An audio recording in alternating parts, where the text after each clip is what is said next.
الصلاة علیه اداء لاقل القلیل من حقه. په نبی علیہ الصلوۃ والسلام باندې درود ویل دا د الله د پیغمبر کم از کم حق ادا کول دي. کم از کم منګ نور څه کړی دی پیغمبر الله زمونږ شکلونه د سنتو برابر دي نه، زمونږ کورونه د 100% په سنتو باندې آباد دي نه، زمونږ انفرادي ژوند د 100% په سنتو باندې آباد دی نه، زمونږ غمونه او خادۍ د 100% د سنت مطابق کیږي. موږ څه کړی؟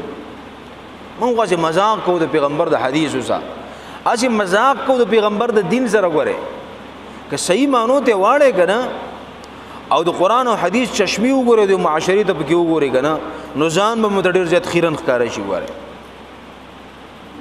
موږ د الله په دین باندې په کوم ځای کې عمل کړي، موږ چې مذاق کو. خو په پیغمبر علیه الصلاۃ والسلام باندې درود شریف ویل دا د پیغمبر کم از کم حق ادا کول دي. کم از کم حق چې دا خو ادا کو کنه په دې خودونو ټیم نه لګي. او دا د عبادت دی کنه چې که انسان یو زنانه د بیماری په حالت کې ده کنه د ماهواري بیماری په حالت کې نو امي ویل شي، کستا او د شرندام نشته دی نو امي ویل شي. د دې لپاره قبله ته مخ کولم نشته دی، کدي مخ کو په توجه کې نه است خو توجه به برابرې کپلار باندې روانیم ویل شي، کپ گاڑی باندې ناشتیم گاڑی کې ناشتیم درود شریف ویل شي، کپ دفتر کې ناشتیم درود شریف ویل شي، کپ پټي کې زمیندار کې هم درود شریف ویل شي. د عجیب عبادت دی، آسان کار دی، آسان ګران بګیسم نشته. غوره او به چې درود شریف وې نو امام نووي رحمه الله په الاذکار کې لیکلي دي واذا صلى احدكم على النبي فليجمع بين الصلاه والتسليم ولا يقتصر على احدهما. په پیغمبر چې درود شریف وې کنه نو د صلات لفظ هم پکې دی، خو د سلام لفظ هم پکې دی. صلات او سلام بدوانه وي، صرف د څه باندې چې صلی الله علیه، بلکې دا به مسروي چې وسلم صلی الله علیه وسلم صلی الله علیه. ما تاسو ویلو چې ټول آسان درود دقه دی، بس چې یو مجلس کې د پیغمبر علیه السلام نوم یاد شي نو ته به ډایرکټ دا وایې چې صلی الله علیه وسلم. په دې کې صلات هم دی او په دې کې سلام هم دی.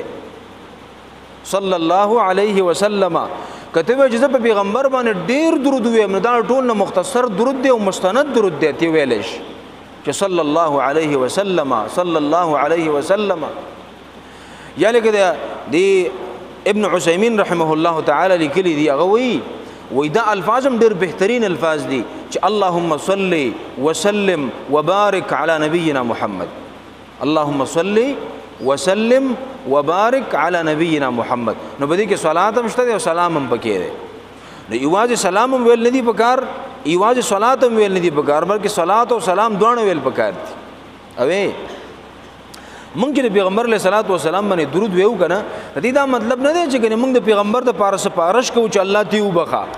هغه زما او ست سپارښت او شفاعت ته نه دی محتاج، مونږ ته ګوره مونږ څه سپارښي جغله وکړو. دې مطلب دا دی چې الله مزید عزت ول ورکا، الله مزید اوچت مرتبه ول ورکا، الله مزید توقیر وکا. د په عزت کې سیوا واله را ولا د په مرتبه کې سیوا واله را ولا. دې مطلب دا دی ګوره مونږ چې دغه نه پس دا کوم دعا او د اذان نه پس اللهم رب هذه الدعوه التامه والصلاه القائمه آت محمدا الوسيله والفضيله وابعثه مقاما محمودا الذي وعدته انك لا تخلف الميعاد. نو بدی کې مونږ الله دې مقام محمود ته ورسوا. نبی صلی الله علیه وسلم فرمای وای څوک چې د اذان نه پس دا دعا ولولي کنه نو د زما د پاره د الله نه مقام محمود غوښته چې الله پیغمبر مقام محمود ته ورسوا چې دا په جنت کې د ټولو نه اوچته مرتبه ده چې بندگانو کې چاته ملاوي، صرف پیغمبر علیه السلام ته ملاوي. نو وی څوک چې دا دعا ولولي کنه د اذان نه پس نو حلت له شفاعت یوم القیامه، د قیامت په ورځ به د پاره زما شفاعت حلال شي، زبول سفارش او شفاعت کوم. اللهم رب هذه الدعوه التامه والصلاه القائمه آت محمدا الوسيله والفضيله وابعثه مقاما محمودا الذي وعدته انك لا تخلف الميعاد. محمد ابراهيم محمدي